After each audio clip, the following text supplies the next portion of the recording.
Hi, Dylan Morrison here. This little short talk, or thoughts that are strung together, I've entitled Letting Go. As we travel along the spiritual or religious path, it doesn't take long for us to become aware that we have two folk following us. One, thankfully, is the spirit of divine love. The other, our old friend, ego. Now, our spiritual path will comprise of events where we receive advice, we receive thoughts, we receive sensations from either of these advisors. Now, one will lead to joy and freedom. The other will lead us to a continuing imprisonment based on fear. So what is this letting go all about? Well, ego doesn't want us to trust divine love. It pictures it a bit like us being asked to jump out of an aeroplane at 15,000 feet without a parachute. It says if you listen to divine love and jump out of the plane, you must be crazy. You will end up dead, a body lifeless lying on the ground of tainted earth. Now, nobody in their right mind would do that if they believed what ego says. But one thing we can be certain about is that our ego always lies. It's a hyperactive advisor who has been born out of our childhood traumas, when unconditional love was withdrawn through the wounding of early infancy. Perhaps our parents overly disciplined us and made love conditional in the home in which we grew up in. Events like this cause the birth of ego. Ego basically doesn't want us to have to go through such terrible pain again.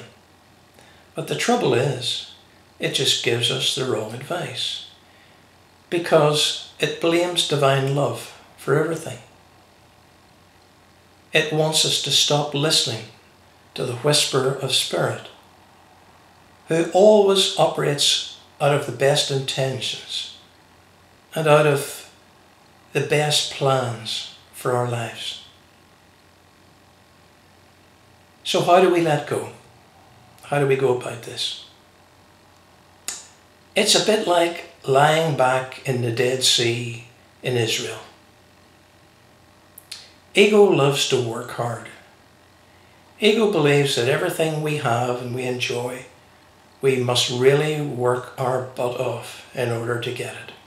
And that includes the religious and spiritual life.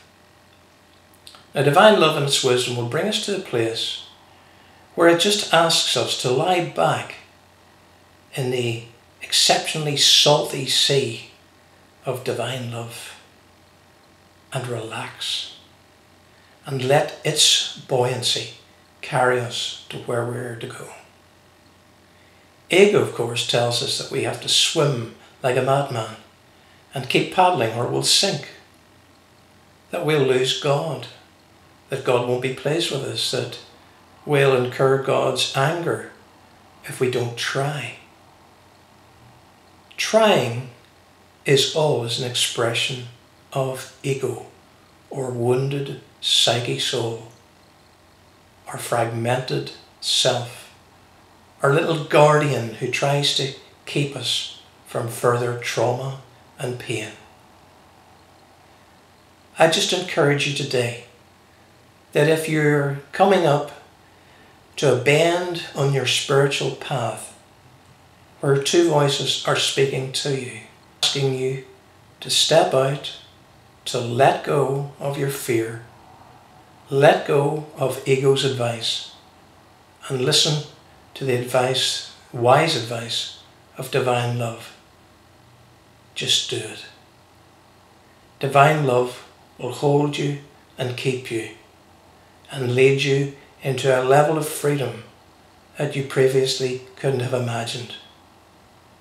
When we side with ego, we will remain imprisoned in our own fears and in our own pain. Many blessings to you as you walk on the way of Yeshua and listen to the voice of divine love. Thank you for listening.